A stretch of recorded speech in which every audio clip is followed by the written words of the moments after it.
Welcome, everyone. Thanks for joining us.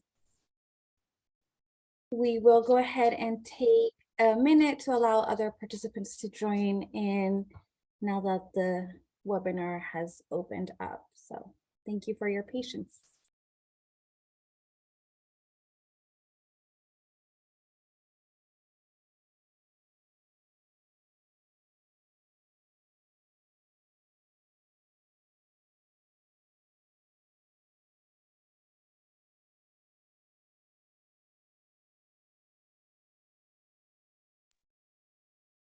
Good afternoon, everyone. Welcome to our September provider information session. We will go ahead and get started. Before we jump into information, we like to get our interpreters set up. So anyone who needs interpretation, in the next slide, we have a visual to help out.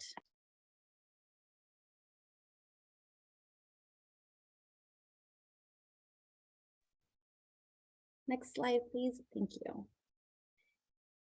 So we'll give a minute for people who need interpretation to Russian, Cantonese, Vietnamese, or Spanish to tune into the right channel. We also have our ASL interpreter on Zoom. If you are joining us through Facebook, we have added the link to make sure that you can access the Zoom version if you need interpretation. So there is that option for everyone.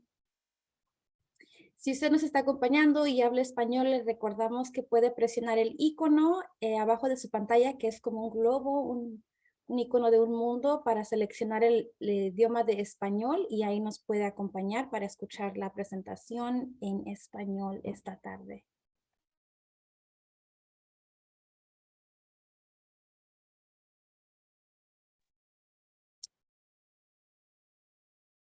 Thank you.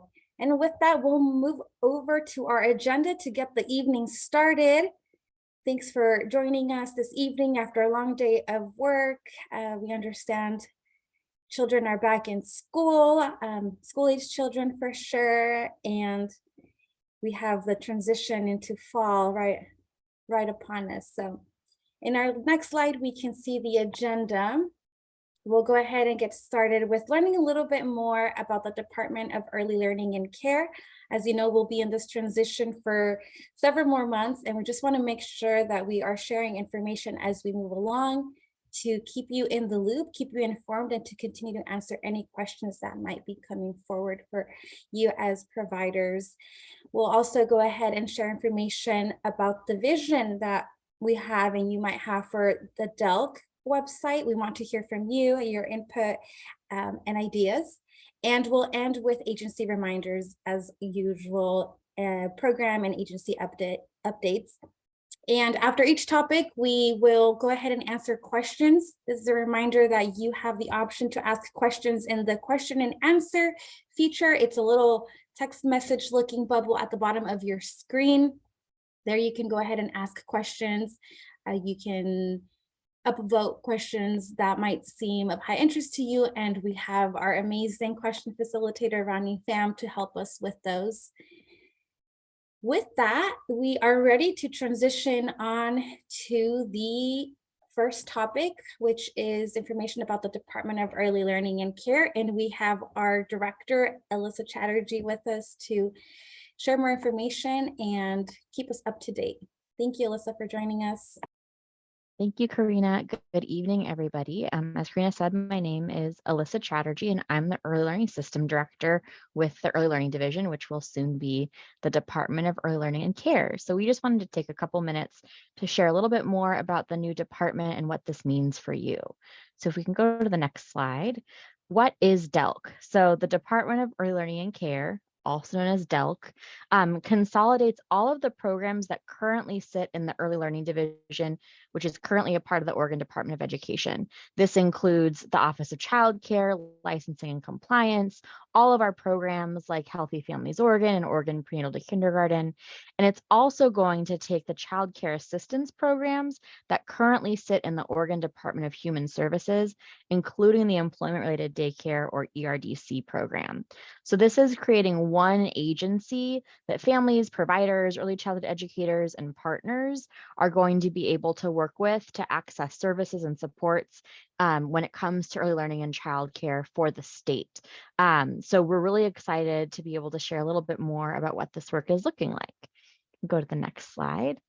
So this is the vision. We really wanted and want to promote a unified early education and childcare system that's delivered in diverse settings. So really promoting a mixed delivery model that's promoting parent choice. So making sure that we can support family, friend, and neighbor care, our small and large licensed family care homes, our Head Starts and centers, community-based organizations, culturally specific organizations, our school age programs and before and after school care, and our public school programs in one place for the state. Next slide. So this has been happening over the last year or so. In June of 2021, a legislative bill, House Bill 3073, was passed by the legislature. This is the bill that actually created the Department of Early Learning and Care and moves the ERDC program. It also does a lot of other things like eligibility for ERDC, addresses co-pays in the program, but really we wanted to focus on the establishment of this new agency. So from June until about February, we started working on what it would take to actually run this new department. So what would the staffing be? What would the structure be? And we prepared to present that information to the legislature to make sure that we could have what we needed to be successful. We continued to work on that, and our first move actually happened this summer with the Inclusive Partners program that sits in the Department of Human Services, moving to the Early Learning Division in July. We're now preparing to give our final update in the form of a report to the legislature later this month, giving them a progress update on where we are with negotiations with the Department of Human Services, hiring all the staff needed to fulfill these functions. And then in July of 2023, we will actually launch the Department of Early Learning and Care. So the Early Learning Division, as part of the Oregon Department of Education, will now be called the Department of Early Learning and Care and will include the ERDC program. Next slide. So while this is very bureaucratic and government oriented, there are some hopefully positive impacts that you all will experience in the coming years. So our goal first and foremost is a seamless transition of services. So the Office of Child Care and all of our early learning programs, they're becoming part of DELC. Employment-related daycare will be in DELC, and we'll also have provider payments moving to the new agency. And while we want to make sure there's a lot of information being shared with you all so that you know this change is coming, our goal is for it to be painless and for you to only experience improvements and no disruption in the services you're receiving from us or providing in community. This is also an opportunity for us to build new functions within the agency. So right now we use the Oregon Department of Education's procurement team. We've been slowly building up our own team in preparation to become the Department of Early Learning and Care. And we're really excited to have a procurement shop that is built around the needs of our providers, right? So not built around the needs of school districts or education service districts, but built around the needs of home-based providers and centers and license exempt providers across the state. We're also building our own budget and accounting team, our own information technology team. We'll have some data analytics functions and project management, all in service of hopefully providing a better experience for you all as you think about working with us in the future. We also are hoping to build some new systems, which will take a little bit more time, but hopefully you'll start to see these in the next couple of years. Initially, we will be continuing to use the provider payment system that ERDC currently utilizes in the Department of Human Services, but we are working on having a new provider payments platform ready in 2024. We are also looking at replacing the grants management system that we currently use within the Department of Education to have our own grants management platform before July 1, so that you all are able to access your resources and your funding and continue to offer services in community. Next slide, please. So we really want this to be an opportunity for you all to inform the work of the agency. We're really lucky because new agencies don't come around all that often, and we know so much more now than we did 50 years ago, 20 years ago, 15 years ago, when some of our other state agencies were created. So we really want to be able to hear from you as we design what the Department of Early Learning and Care is, and how we show up and the work that we do and how we do this great work together. So we wanted to just take a couple minutes and ask you all, what are you most looking forward to as we think about becoming the Department of Early Learning and Care? What do you think this will mean for you? What do you want this to mean for you? And thank you, Karina. So we have the Q&A box open. If folks want to kind of drop their thoughts and reflections, this will really help us as we're defining our mission, vision, and values, as we're figuring out the brand of the new agency, and as we think about the services and the customer service that we want to be offering as we become the Department of Early Learning and Care.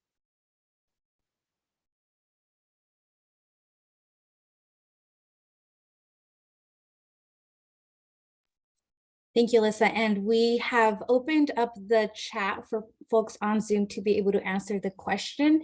If you're joining us through Facebook, please feel free to share your thoughts in the comments section there, as well as your questions. We have staff monitoring that as well this evening.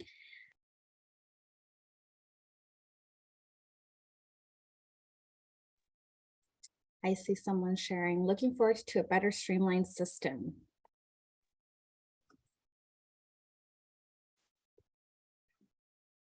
Maybe we'll read some of these out loud for folks who are joining us through Facebook and can't follow the chat but can hear us. Another thought coming through is looking forward to more consistent and timely payments for programming, both with ERDC and Preschool Promise. It's also great if you have questions. We'll get to those in just a bit here.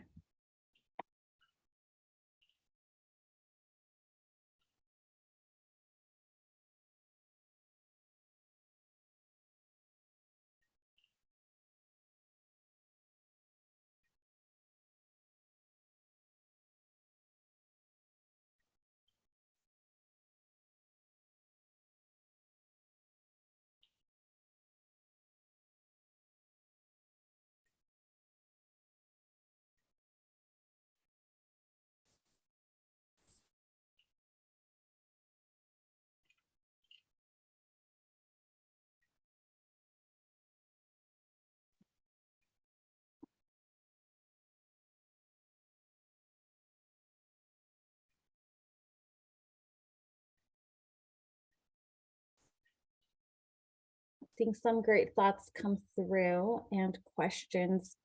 Let us know, Alyssa, when some great thoughts come through and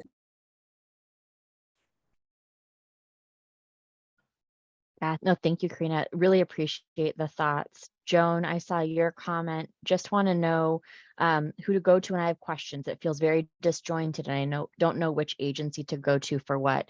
That's a great example of what we're hoping to accomplish with the Department of Early Learning and Care, and really having anything related to childcare sitting in the Department of Early Learning and Care and not sitting across a couple different agencies.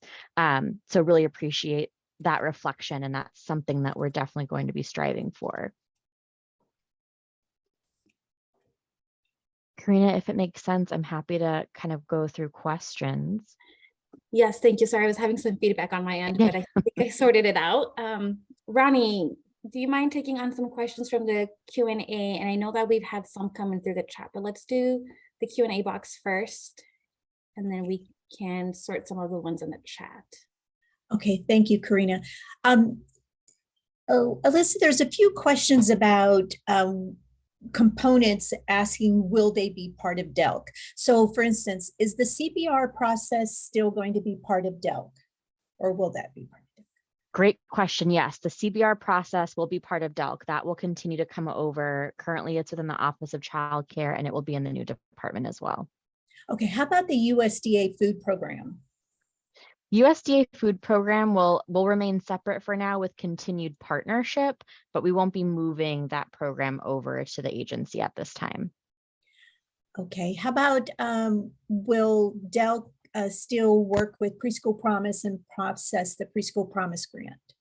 Yes, Preschool Promise, Healthy Families Oregon, Relief Nurseries, Oregon Prenatal to Kindergarten, Spark, Parenting Education, Early Childhood Equity Fund, all that will be moving to the Department of Early Learning and Care. Okay.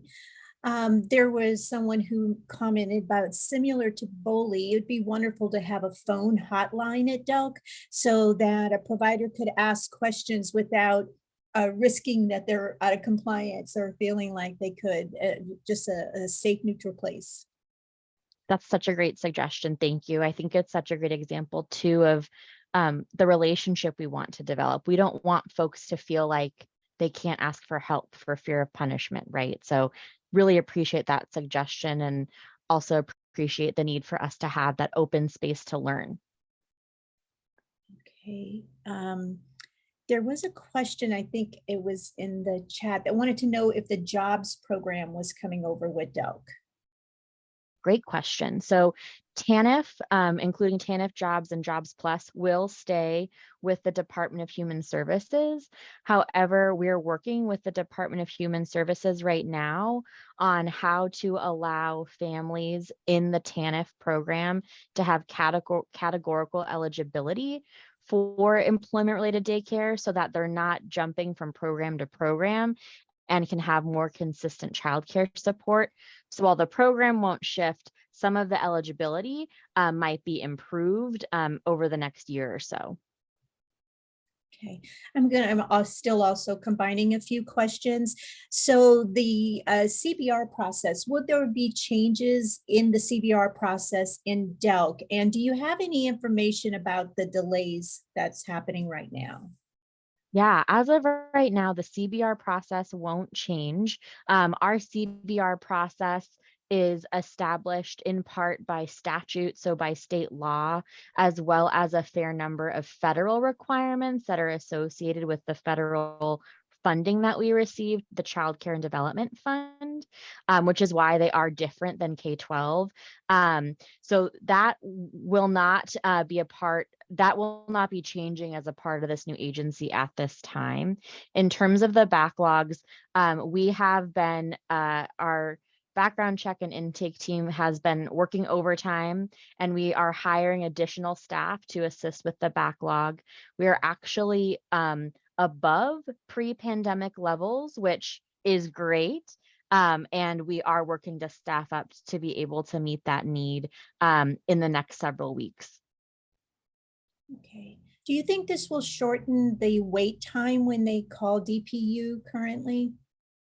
That's a great question. So it may not immediately, because we have to replace the systems that they're working with, and that's going to take a little bit of time, but that would be the goal, is that we're able to reduce wait times, increase access to information, and make payments much more easier to manage. So that's really helpful to hear, and it's something that we will definitely be taking a look at. Okay. Will the individuals still be able to apply for multiple programs at once, like ERDC, DHS, CCI? Is this going to prohibit them from doing that? Great question. So ERDC will continue to remain in the one integrated eligibility system. So that single kind of portal to determine if you're eligible for a variety of programs, ERDC will remain there. Our hope over time is to be able to have Preschool Promise, Head Start, and some other programs in there as well, so that families can see the variety of childcare and early learning supports that they would qualify for. Thank you, Alyssa. There was also a comment that they would love a new system to replace oral, which is always behind and not responsive or supportive.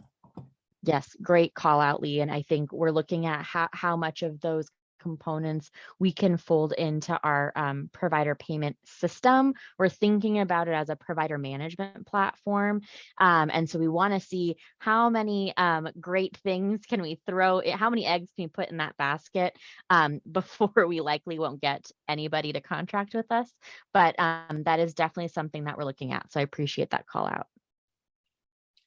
Okay, thank you. And Alyssa, I'm sorry, I'm not quite sure if we talked about this one, but there was an interest in the background checks at the K-12 system becoming part of DELC's CBR process.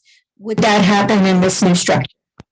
It's a great question. So unfortunately, our background check requirements are different than those for K-12, and it's largely because of the federal funds that we receive through the Child Care and Development Fund. So creating this agency would not consolidate those requirements. However, it's something that we continue to work with the Teacher Standards and Practices Commission, as well as the Department of Education, to see where we can find alignment and kind of reciprocity between those two background check types. Thank you, Alyssa. I think you wiped the slate clean. Great. Okay. Karina, were there any questions that came in from Facebook that should be pulled over?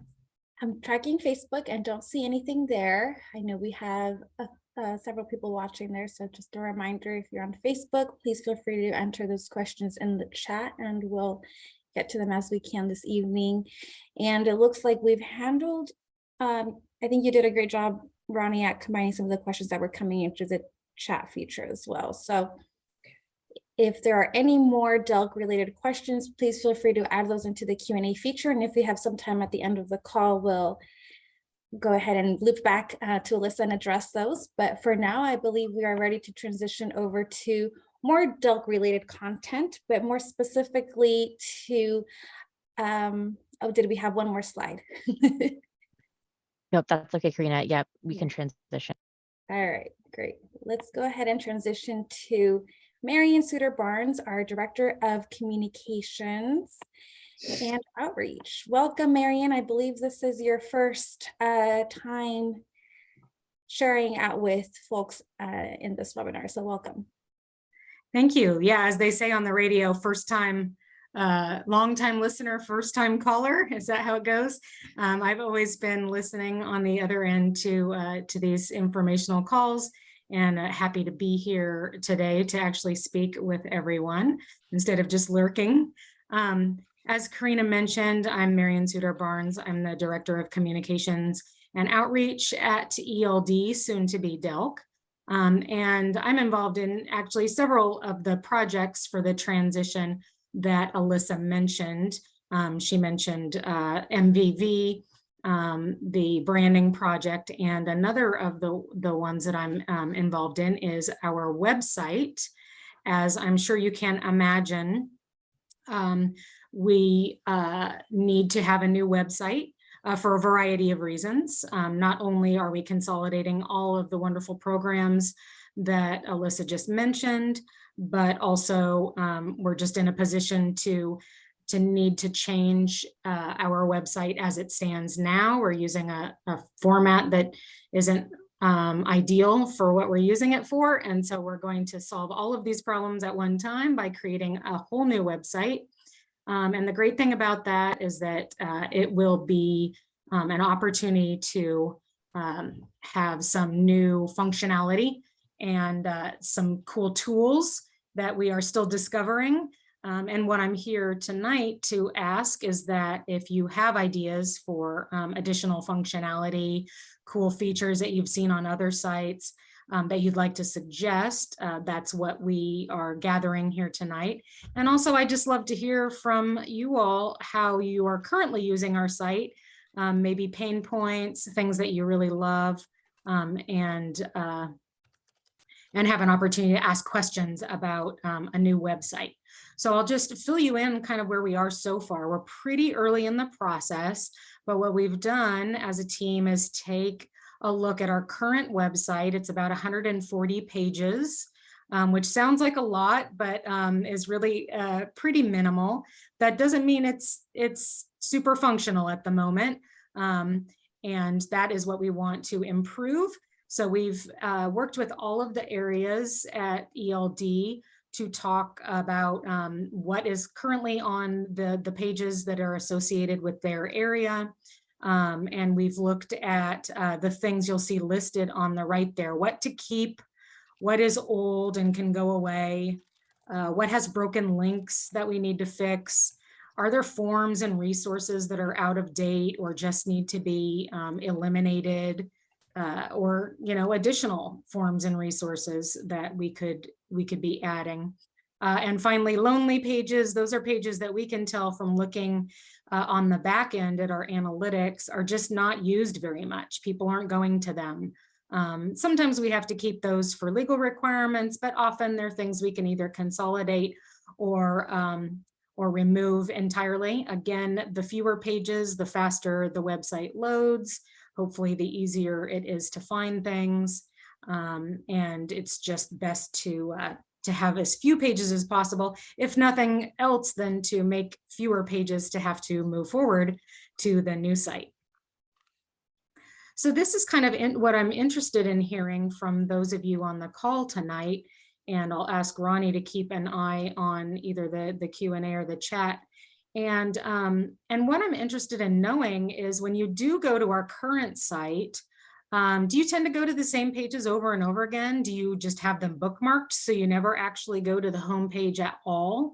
You just go to the bookmark on your computer and you sort of bypass the rest of the site, which is great. That's totally fine. But that really, knowing that will inform how we create our navigation in the future. I don't know if anyone uses the search function in the upper right with the little magnifying glass to find what they want. Do you have resources downloaded already? So, if there are forms or resources that are on the page and you've just downloaded them to your personal computer, you just go to those immediately. You don't need to go to the website. That would be helpful to know. Are you using the translation feature that we have available? And which pages you're using the most. Those are all kind of things that I'm interested in hearing. I think we often think that people use our website in a particular way, but once we actually ask our users, it turns out that's not the case at all. And we really should perhaps have built it a different way. So for example, on our current site, you'll see that it's what we call audience-based. So we have categories like parents and families, providers and educators, administration, things like that. And so you're self-identifying as a particular audience, and that tells you where to look on the website. If that's not how you're using the website, then maybe that navigation doesn't make sense. I'll just pause for a moment. Ronnie, do you see any questions about this section or comments that I could address? If not, I'll keep going.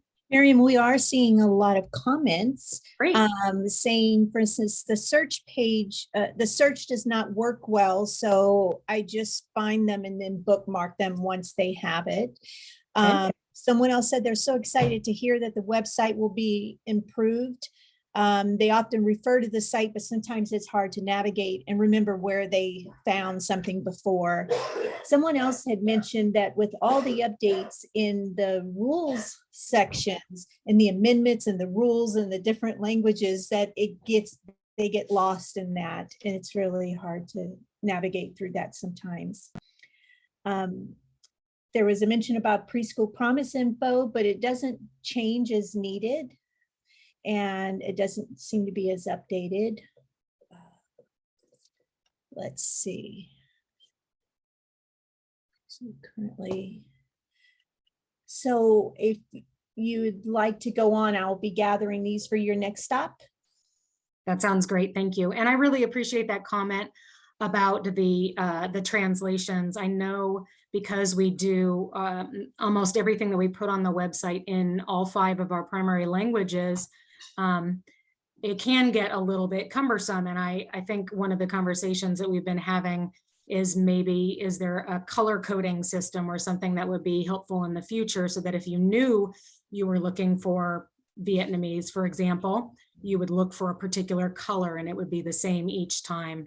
Just trying to come up with creative ways to navigate that, what we call visual clutter, right? Too many things to look at. So the next section that I would love to get feedback on are some of the things that maybe you'd like to see on the website that you would find very beneficial, not only to help you succeed as a provider, to help children, but also to make sure that you have the information that you need, the resources that you need. I've listed a couple of just suggestions here. Some of these we already have, some of them are there, but in different places that it may not seem obvious.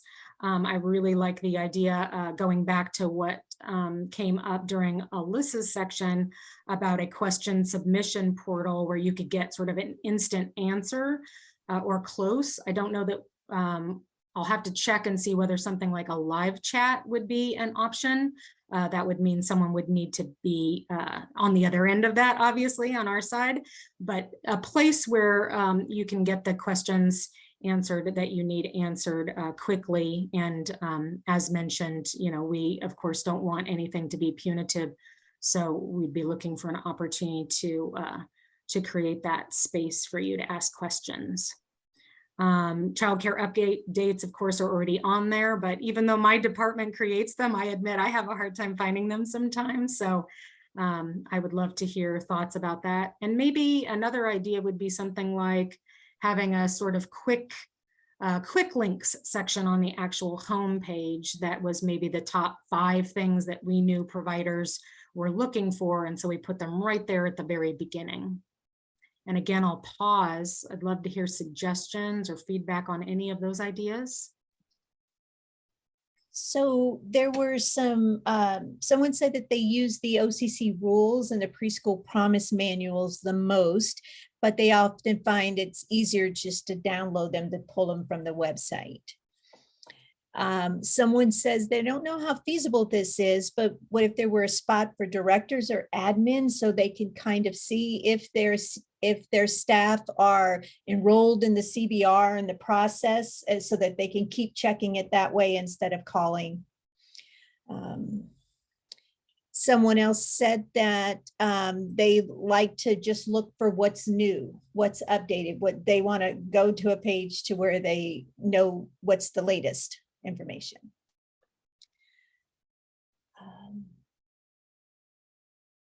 I think that might be it.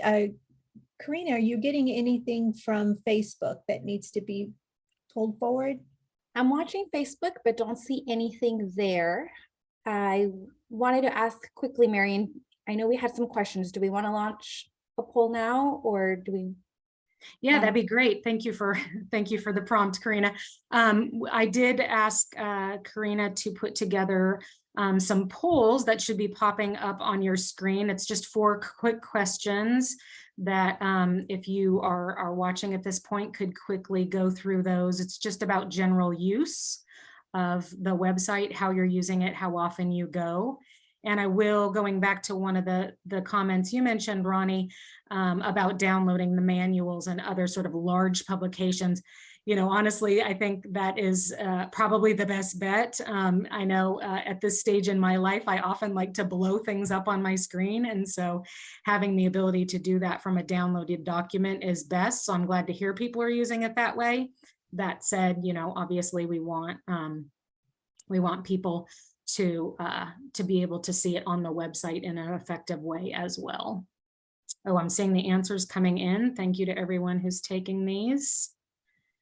A little interactivity to our adventure tonight. Yes. And I recognize that for folks who are on Facebook, they do not have access to the Zoom poll, but the questions, just for folks if they would like to enter some comments in the Facebook comments, are generally, your thoughts or reflections about how often you visit the ELD website, how easy is it to find information that you're looking for on the site, which resources do you use on our current site? And we have some options such as training opportunities, rules, calendar events, COVID information, licensing, and a few others. And lastly, what elements would you use or read if they were available? And there are some similar wording to what we have on the slides here, but for anyone who has trouble with the poll, please feel free to enter any open thoughts into the chat. And if you're joining on Facebook as well, we will definitely read those. Thank you. Looks like we're having great participation. I appreciate everyone doing that. And I will take a moment. I know I'm using up my time here, but I will take a moment to talk about some of the things that I know we are going to have on the new website. And one of the ones that I'm sort of excited about is an interactive map feature that you can zoom in on any particular area, and it will give you a list of resources available in that area. So your licensing specialist, hubs, CCR and Rs assigned to that area, really anything, contact information for anyone who covers that area.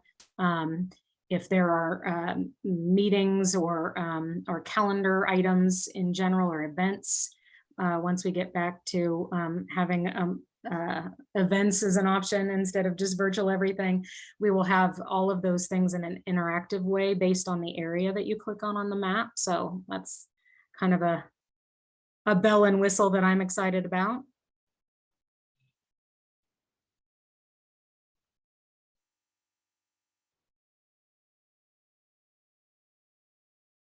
Thank you so much, Marian. I know Yeah. that folks are still kind of answering the poll. I'll leave it open. I think once folks complete it, they can close it, but I'd love to leave it open for anyone who is still looking at that. And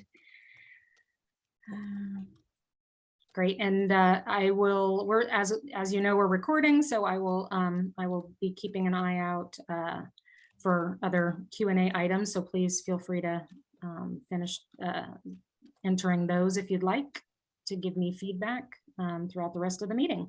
And then I will put myself on mute.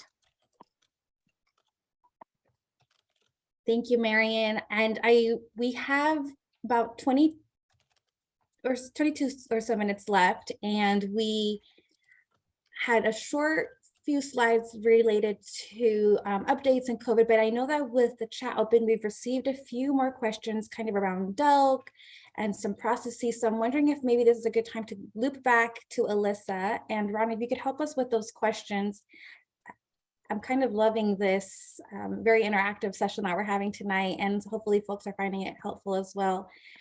We have a few more questions in the chat and then a few in the Q&A feature. So Alyssa, if you're with us, we'd love to be able to loop back on some of those.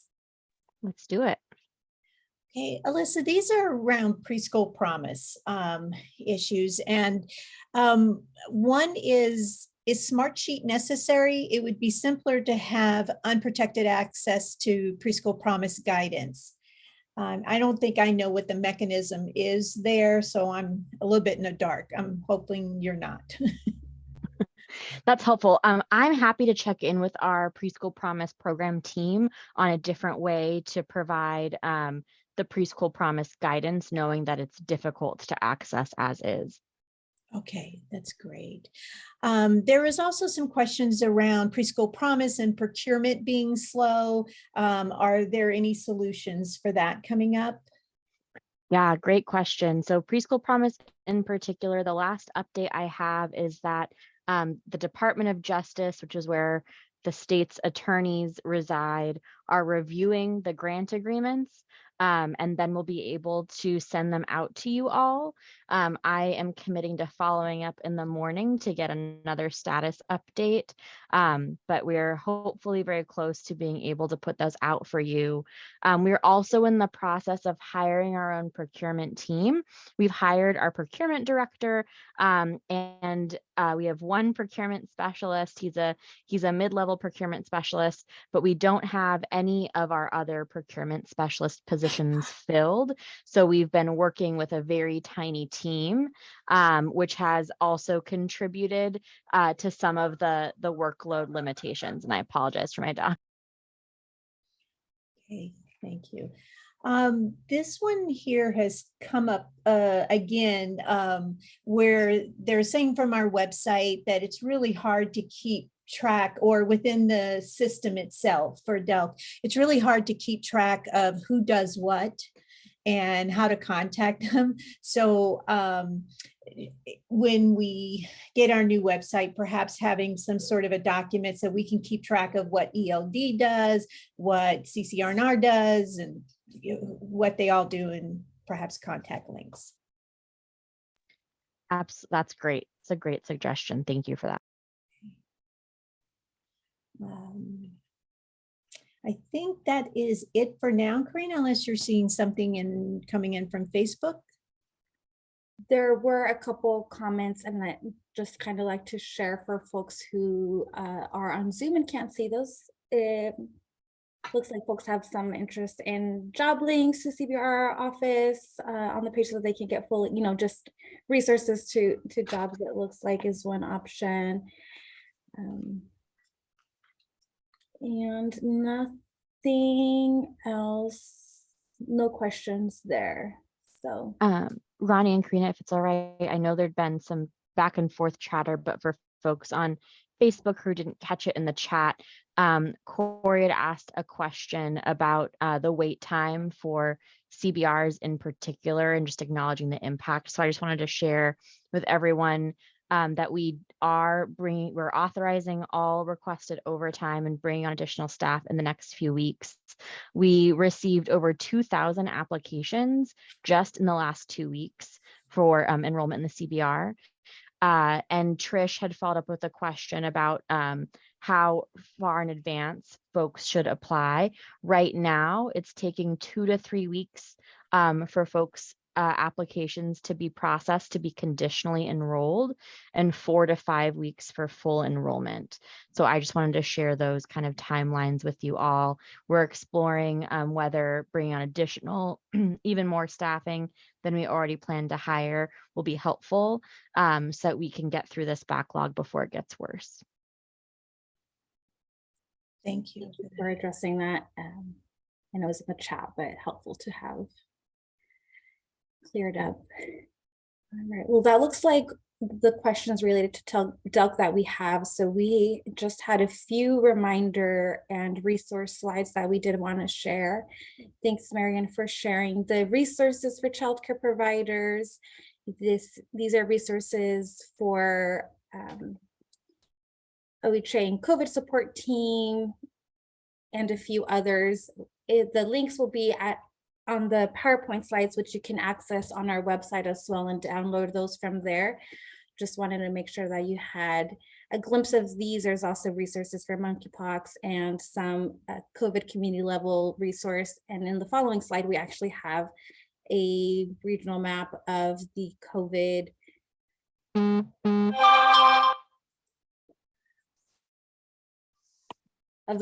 community, current COVID-19 community level in the area. So this is where we stand, and most of the state is in the low level, and we have some hot and warm spots there with medium and high transmission levels. Well, I want to make sure that we just are aware that we are still in COVID times. There's still community spread, and as children head back into the classroom, and sharing the germs and hand washing is going to still continue to be very important, and just want to make sure that we're sharing these resources as timely as possible for everyone, with just a quick reminder to subscribe to the childcare updates as well. This is where we share the timely updates, resources, and information whenever we receive anything from the Oregon Health Authority or other government agencies and partners as well. This covers the information for our end. I see there was a question and I want to address it. There was a question in the chat about the childcare startup and expansion grants that we've discussed in this meeting as well. I believe a few months ago, perhaps 2 or 4 months ago at this point. And those would be shared through Seeding Justice. They're administering the grants. They've launched a web page with their most recent information. Again, those aren't being distributed through the Early Learning Division. So we are routing folks to Seeding Justice. The link is in the chat here on Zoom, and we will also make sure to add that chat to the Facebook group for folks to be able to access that. And this is what I had. I'll turn it over to anyone on the team who has any last reminders, and we're also kind of just keeping check on the and questions for any lingering thoughts, questions, reflections from all of you who are joining us tonight.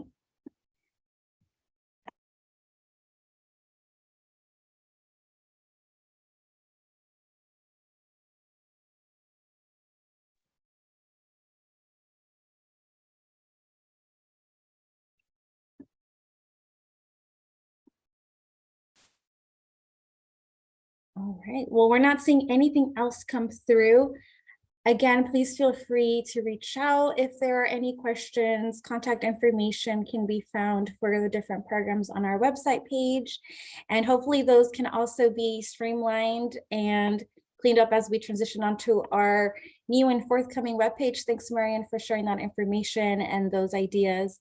Feel free, everyone, to continue to share thoughts and reflections on the Facebook comments as well. We'll check those as we conclude this call.